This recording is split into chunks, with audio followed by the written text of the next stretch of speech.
Vou sair aqui da tela, porque já começa a me atrapalhar desde agora.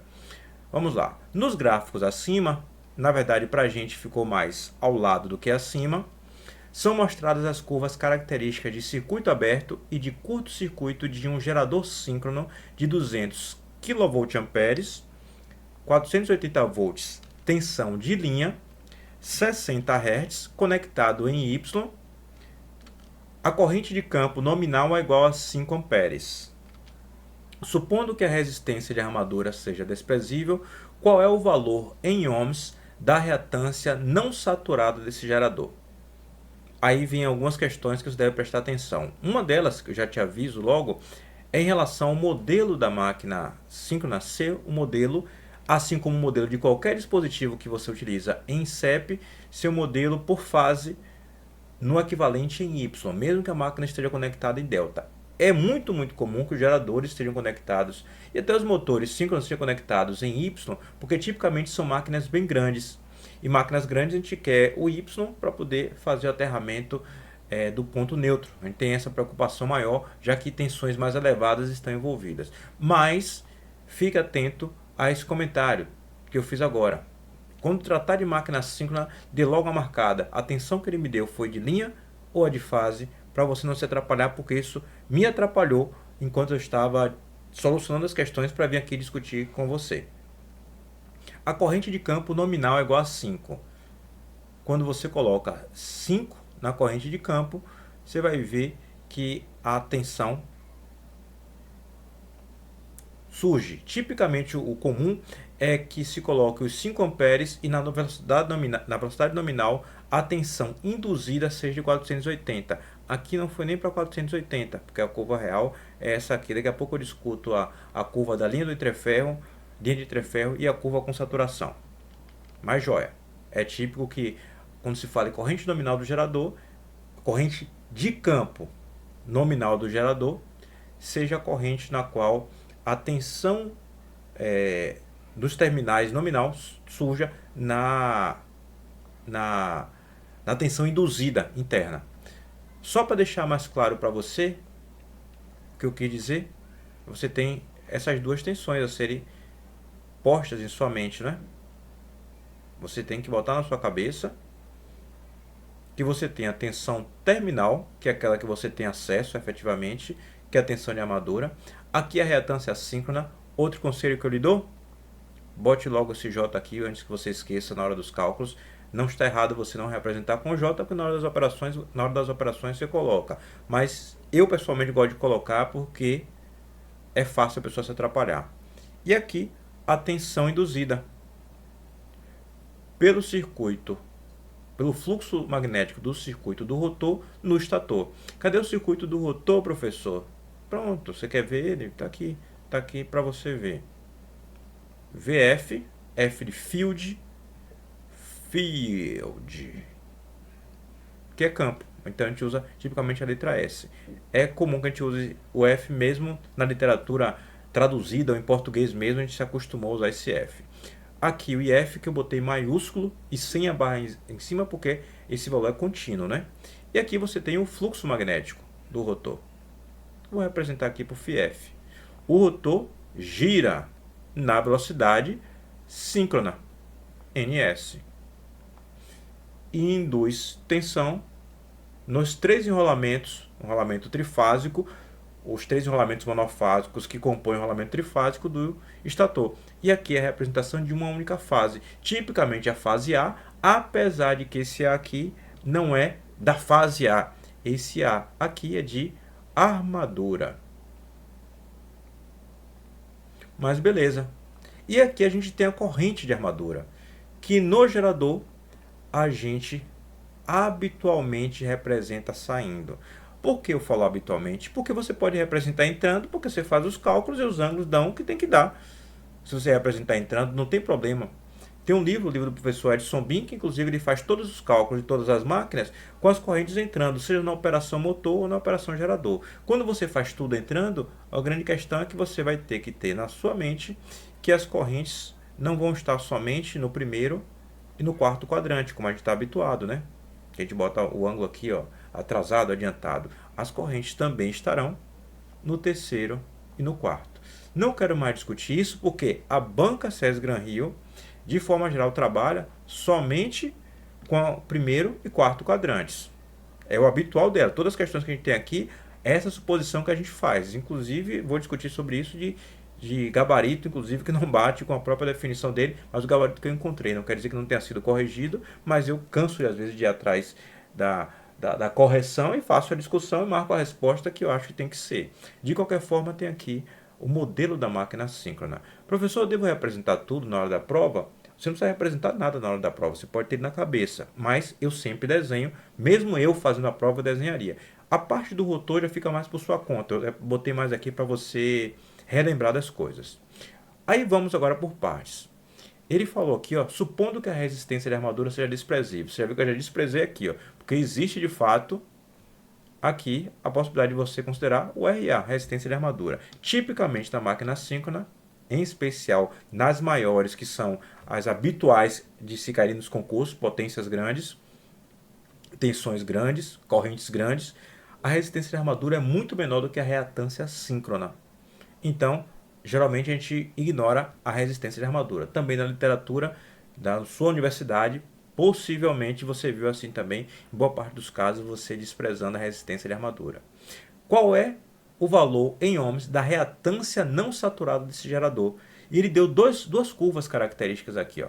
Uma é a curva característica de circuito aberto. Outra é a curva característica de curto-circuito. Vamos discutir um pouco a respeito delas para você entender como elas foram obtidas, como essas curvas foram obtidas.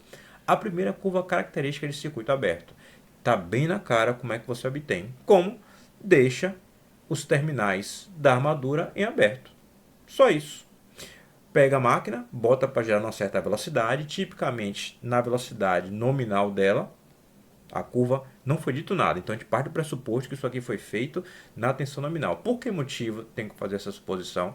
Porque a tensão induzida EA, ela é proporcional à velocidade no qual gira o rotor, botei N aqui para ser genérico, e também ao fluxo. Se você aumenta o fluxo, aumenta a tensão. Posso colocar aqui, inclusive, ó, para deixar bem claro que é o módulo. Você aumenta a tensão. Se você aumenta a velocidade, você aumenta a tensão. Vale o inverso também se você diminui qualquer uma dessas grandezas. Só que tem um porém. A máquina síncrona é feita para operar na velocidade síncrona. Então, é muito comum que, não dito nada, a gente parte do pressuposto que ela está operando na velocidade síncrona. Então, a tensão induzida no enrolamento do estator pelo fluxo do rotor é proporcional somente ao fluxo, porque no fim das contas a velocidade também é considerada uma constante, a velocidade síncrona. Vamos continuar aqui adiante. Considerado isso aqui, posso botar só mais no cantinho aqui, talvez eu precise dessa informação de novo, não sei. Deixa aqui mais no cantinho esse fluxo. Deixo os terminais em aberto, boto o fluxo magnético, começo do valor zero, então a tensão induzida vai ser nula, já que ela é proporcional. No mundo real não é assim que acontece, e isso pode surgir numa prova para você, que é a curva já começar daqui de cima, a curva ser essa, que é o fato de que existe fluxo magnético remanescente, ou remanente. Quando você tira o campo magnético do rotor, desliga a máquina completamente, que seja, o núcleo do rotor fica imantado com fluxo magnético remanescente. Então, quando você gira a máquina, mesmo sem excitação nenhuma, sem nenhuma corrente de excitação, já tem fluxo magnético lá remanente e, portanto, você girando, mesmo na velocidade síncrona, mesmo com corrente de excitação, corrente de campo nula, você passa a ter alguma tensão induzida. É uma possibilidade também bem interessante a ser cobrada. Mas no caso aqui, ó, foi desprezado o fluxo remanescente, ou remanente, o nome tanto faz. Então, com fluxo zero, a tensão induzida era zero. Se foi aumentando o fluxo, e a tensão é proporcional. É proporcional, e agora já não é mais proporcional. Isso aqui já não vale mais. Por que motivo? Porque, no final das contas, tem um efeito de saturação magnética. Por mais que você aumente a corrente... Desculpe aqui o que eu falei. Ó. Sim, essa equação continua sendo válida. O que não é válido é o fato de que IF, que estava sendo proporcional AFF. Até esse instante, a partir de agora, por mais que você aumente o fluxo magnético, desculpe, a corrente de excitação, o fluxo magnético não aumenta de forma proporcional. Essa relação não é mais válida porque entrou exatamente no fenômeno de saturação. Você aumenta a corrente e o fluxo não aumenta de forma proporcional. Então, aqui é a região de saturação magnética. Entendido isso, você entendeu então como essa curva é traçada, não entendeu? Acho que não, porque você viu aqui que é a tensão terminal. Então significa dizer que alguém colocou aqui um voltímetro para ir medindo para cada valor de fluxo que você coloca. Mas a tensão terminal, quando a máquina está a vazio, significa dizer que está medindo a tensão quando a corrente IA é nula, porque ela está vazia, o circuito está aberto, não existe uma corrente circular. Ah, professor, mas fechou o caminho aqui com o voltímetro, com impedância infinita, né? O voltímetro a gente considera o voltímetro ideal, que nenhuma corrente vai circular por ele. Então, a tensão terminal é igual à tensão induzida. Então, quando ele se refere aqui, tensão terminal medida, ele está dizendo que ele está medindo, na verdade, a tensão induzida interna no próprio enrolamento de estator. Então, bote na cabeça, no ensaio a vazio não está errado, viu? Porque a vazio significa dizer sem carga, e um gerador, quando está vazio, está sem carga. Mas vamos seguir o nome que se dá, que inclusive é mais característico da própria curva característica, que é um ensaio de circuito aberto. Então, no final das contas, o que temos aqui é o valor de VA. Aqui eu vou sair porque eu já estou percebendo que daqui a pouco eu me complico. O valor de VA, que é igual ao valor de EA. Porque o ensaio é a vazio. Deixar bem claro que são os módulos. Entendido isso, você percebeu que existe outra curva. Aqui o que se faz é o seguinte, se fazer uma projeção levando-se em consideração que na verdade não houve saturação magnética. Aí se cria essa curva que faz o segmento, vamos dizer assim, da região linear e chama isso aqui de curva da linha de entreferro. É o nome que se dá. Se a questão pedisse a reatância saturada, você deveria levar em consideração isso aqui. Ah, professor, mas que ponto eu pego para levar em consideração isso aqui? Olhe, você teria de pegar o valor da corrente de campo nominal, 5 amperes. Você teria que vir aqui, 5, e pegar o valor que ele desce. Mas ele não pediu a saturada, ele pediu a não saturada. Então, a consideração que a gente vai fazer não é na curva de saturação, é na região linear. Ou na região linear não, na região linear e também no prolongamento dela, que a gente chama de linha de entreferro. Então, estamos entendendo qual o propósito dessas curvas aqui. Vamos lá, entendemos como foi obtida a característica de circuito aberto. Hora de entender como é obtida a característica de curto-circuito. E obviamente que você sabe como ela foi obtida. Você só está com medo agora de falar, mas você sabe. É você dar um curto-circuito no circuito do estator, nos terminais. Obviamente que é trifásico, você dá o curto-circuito nos 3, né? Nas 3 terminais que você tem. Aqui é o modelo por fase, é isso aqui que você usa, o fase neutro, né? Obviamente você tem que colocar um voltímetro, porque você vai medir a corrente de armadura. Então você veio e colocou um amperímetro. Se eu falei voltímetro, eu falei sem querer, viu? Tô na dúvida aqui, que às vezes eu falo, penso de novo, não sei o que eu falei. Botou um amperímetro para medir essa corrente IA. O que é que você percebe aqui? Que você vai aumentando a corrente de campo, obviamente vai aumentando o fluxo magnético, aumenta a tensão EA, e essa tensão EA é aplicada completamente em XS. Não, professor, e VA como é que está? VA não foi curto-circuitado? A tensão dos terminais aqui não foi curto-circuitado? VA é zero. A tensão terminal é zero, porque você curto-circuitou. Daqui você tira bem claramente o propósito desse ensaio. Deixa eu só botar assim, para depois eu poder apagar com a borracha. Aqui vou chamar de IACC, de curto-circuito. Você percebe claramente que se você tem a tensão EA aplicada exclusivamente na reatância, então você pode dizer, deixa eu escrever aqui, ó, que EA é igual a JXS vezes IA de curto-circuito, que é no ensaio de curto-circuito que você obtém. A pergunta que você está se fazendo e é justa é a seguinte: poxa, aqui está indo até 5,5, né? Quando o ensaio foi feito antes, com 5,5, já estava na região de saturação. E a curva da corrente de armadura, dado que ela vai ser proporcional a EA, não está com saturação. O que é que está acontecendo aqui para que a curva não tenha nenhum tipo de saturação? Aí vem a questão. Quando você fez esse ensaio, a corrente vai estar atrasada em relação à tensão. A corrente vai estar atrasada em relação à tensão.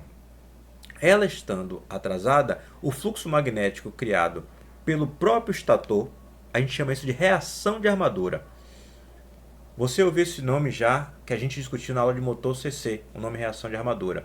Você tinha um campo magnético e surgia, obviamente, aplicava-se uma corrente, no caso do motor, ou surgia uma corrente, no caso do gerador, na armadura.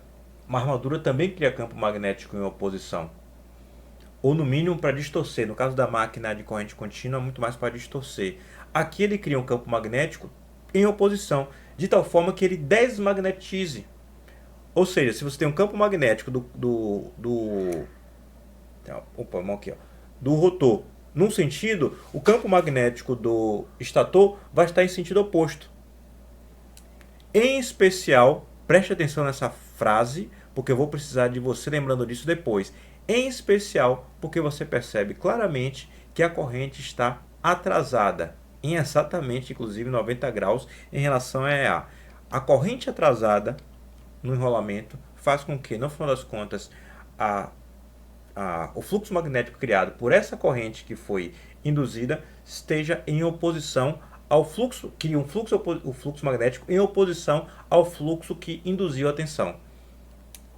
ΦF induz tensão, surge a corrente IA, IA cria fluxo em oposição, ou seja, um fluxo desmagnetizante. E isso porque ela está atrasada. Botou na cabeça? Vou precisar disso em questão futura, viu? A questão de que o fluxo magnético é desmagnetizante porque a corrente está atrasada. Anote aí, máquina síncrona, fluxo magnético é desmagnetizante, o fluxo magnético de reação de armadura é desmagnetizante quando a corrente está atrasada. Beleza, entendido isso, você entendeu porque não surgiu a saturação. Porque no final das contas, o campo magnético não consegue crescer tanto, porque existe o do campo magnético do rotor e um outro em oposição, que é o do estator. No caso aqui, a gente chama de armadura. Por isso, a curva é linear.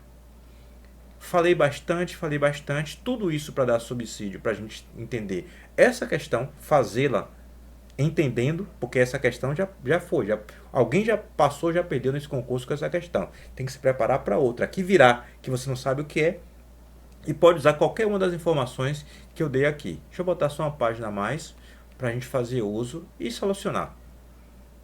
Vamos lá. Supondo que a resistência de armadura seja desprezível, já foi desprezada, qual o valor em ohms da reatância não saturada desse gerador? Se é não saturada, eu vou levar em consideração a linha de entreferro. Aqui eu vou resolver de duas formas. Uma é a forma que dá a resposta, a outra é a forma que dá um valor aproximado. E eu vou te explicar por que eu fiz de duas formas, ainda que eu não esteja errado. Tá ok. Vou te explicar porque eu fiz de duas formas. Vamos lá. A gente já sabe que EA, veio da curva característica de curto-circuito, é igual a J, XS e ACC. Poxa, o grande problema disso aqui, sabe o que é? É que a gente não tem o valor de EA quando a gente faz esse ensaio. Porque se a gente curto-circuitou, a gente não consegue medir tensão nenhuma. Lembre-se, isso aqui é um modelo de circuito, é sua imaginação. Porque isso aqui tudo está dentro da bobina. Isso é uma bobina, que é um dispositivo cheio de fio. enrolado. Você tem só os terminais que você curto-circuitou. Opa, que você curto-circuitou. Você não tem acesso a medir essa tensão, a queda de tensão em cima de XS. Não existe isso. Então, como é que a gente faz o cálculo? XS a gente pode encontrar a partir de IACC, que está no gráfico, mas a gente precisaria de EA. Para isso aqui foi feito o ensaio para obter a característica de circuito aberto. Para isso aqui foi feito. Então, você pode fazer a consideração de que qual o valor da corrente IA, a corrente de armadura de curto-circuito, quando a corrente de campo tem um certo valor específico. Se fosse, volta a lembrar, olha, se fosse para encontrar reatância não saturada, ou desculpe, reatância saturada, se deveria levar em consideração o valor da corrente de campo nominal, que ele disse que é 5 amperes. 5 aqui e 5 aqui. Então você faz a divisão da tensão induzida de 400 e alguma coisa, sei lá quanto é o valor, e aqui ó, 300 amperes. Seria 400 e alguma coisa, dividido por 300, aí a ênfase que eu dei no começo. Seria 400 e alguma coisa sobre raiz de 3. Estava na frente? Estava um pouco na frente. Seria de 400 e alguma coisa dividido por raiz de 3, porque ele deu o valor de linha. Isso aqui é tensão terminal, a gente considera que é o valor de linha, se nada for dito o contrário. Mas não foi a não saturada, mas não foi a saturada que ele pediu, foi a não saturada. Então, bora obter esses valores. Venho para cá e posso pegar. Aí vem a questão, como isso aqui é linear, eu posso pegar qualquer ponto de meu interesse. Qualquer ponto que eu pegar, tá ok. Porque a relação é de proporcionalidade. Se eu pegar 4 e alguma coisa, aqui, ó, atenção, e aqui eu pegar 4 e alguma coisa, tá tudo certo. Acertei. Fiz nada de errado. Mas você tem que pegar um lugar onde esteja mais ou menos marcado. Aí vem um porém. Por exemplo, quando a corrente de campo for 10 amperes, tá bem na cara aqui que o valor tá em 900 volts. Então, posso pegar com 10 amperes aqui, né? E aqui não tem. Isso é problema para a gente? Não é, porque no final das contas, como é uma região linear, a gente pode fazer a aproximação disso aqui, ó, dando sequência. Ou usar o artifício que eu vou lhe mostrar agora. Olha só o artifício que a gente vai fazer uso. A é o coeficiente angular de uma reta. Neste caso aqui, ou em qualquer caso, na verdade, a gente pode dizer que é ΔY sobre ΔX. Basta a gente pegar um ponto qualquer da nossa reta. Que ponto a gente pega? Vamos pegar um que esteja bem marcado. Esse aqui. Por que motivo? Que se você pegar qualquer outro, você percebe que você não consegue saber o valor exato. Então pega um qualquer que esteja bem marcado. Esse aqui está bem em cima do 10 amperes de corrente de campo, dá 900 volts de tensão terminal. ΔY, portanto, vai ser 900. Por que 900? 900 menos 0. E aqui 10 menos 0. ΔY sobre ΔX. É 900 mesmo? Olha só. O que eu vou precisar é o valor de tensão de fase. Esse valor aqui de tensão terminal é de linha. Poderia até ter feito a marcação aqui, ó. Isso é a L e é a L. E eu vou precisar do valor de fase. Então, no final das contas, isso aqui é 900 sobre raiz de 3. A reta, portanto, é o valor de EA, obtido no ensaio de circuito aberto, é igual ao coeficiente angular. Corto isso aqui, ó, que vai ser 90 sobre raiz de 3 vezes IF. Y é igual a vezes X. Y é essa abscissa ordenada, né? É ordenada, sendo que eu não estou usando essa escala, estou usando a escala do valor de fase, por isso eu dividi por raiz de 3. E aqui eu tenho a abscissa. A reta passa pela origem, portanto o coeficiente linear é 0. A mesma coisa eu faço com o segundo gráfico. ΔY sobre ΔX. Tenho de pegar um ponto que esteja bem nítido os dois valores, né? Esse aqui, por exemplo, 300 amperes e 5 amperes. Delta y, 300. Delta x, 5. O professor não vai dividir por raiz de 3, porque a corrente aqui é de linha. Lembre-se, o modelo é sempre no equivalente em y. Se está no equivalente em y, a corrente de linha é igual à corrente de fase. Então, essa fase que a gente pegou para levar em consideração para desenhar esse modelo, a corrente de linha é igual à de fase. Então, corrente a gente não precisa dividir ou multiplicar por raiz de 3. E aqui a gente tem 60. O que é que a gente chega em conclusão aqui?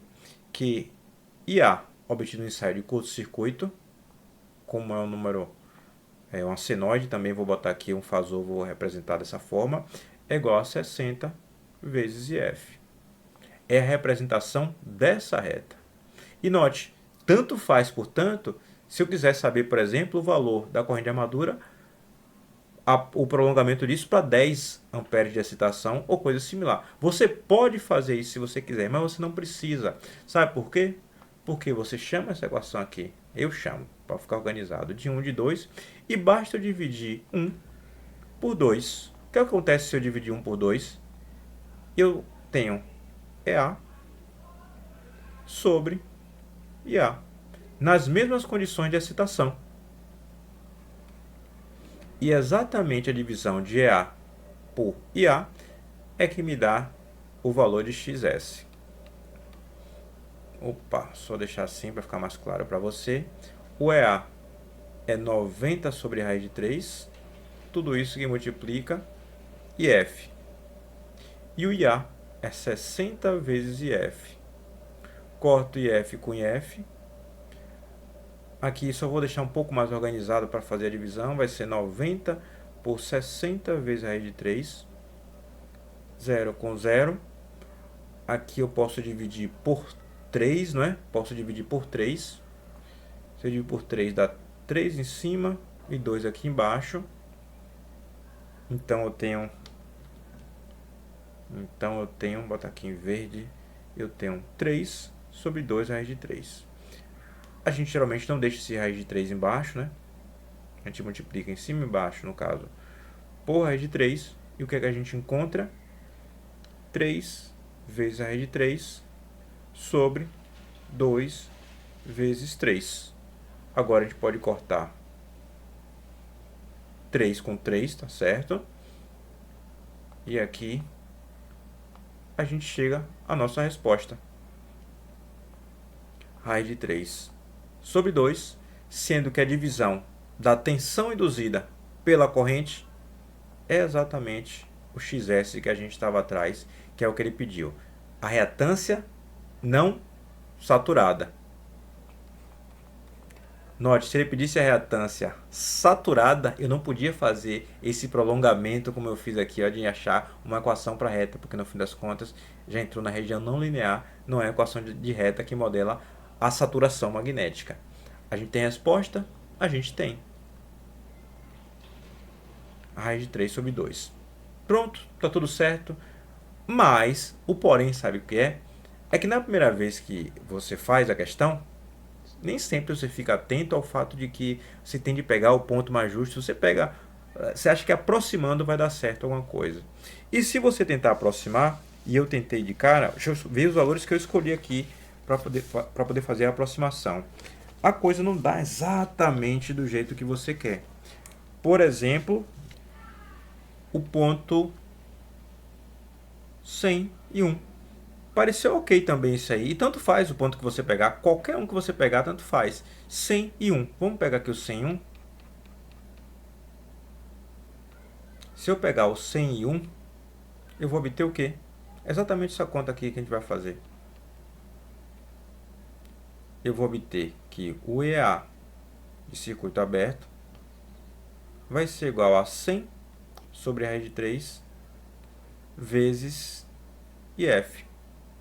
Delta Y é 100, delta X é 1. 100 sobre a raiz de 3, porque é o valor por fase que interessa. Beleza. Agora eu vou pegar, por exemplo, este mesmo valor, 305. Tudo ok, vou pegar 305. Esse mesmo que a gente já fez uso antes. Aqui, ó, 305, então eu encontro essa equação. IA obtido no ensaio de curto-circuito vai ser igual a 60 vezes IF. Aí a gente faz a divisão. Quando a gente faz a divisão, a gente faz 100 para encontrar XS. Essa é a equação que dá 100 sobre a raiz de 3 vezes IF sobre 60 IF. O IF corta, o 10 você corta com 6 e você obtém, o 10 corta com 6 não, o 0 você corta com 0 aqui, sobra 10 sobre 6, né?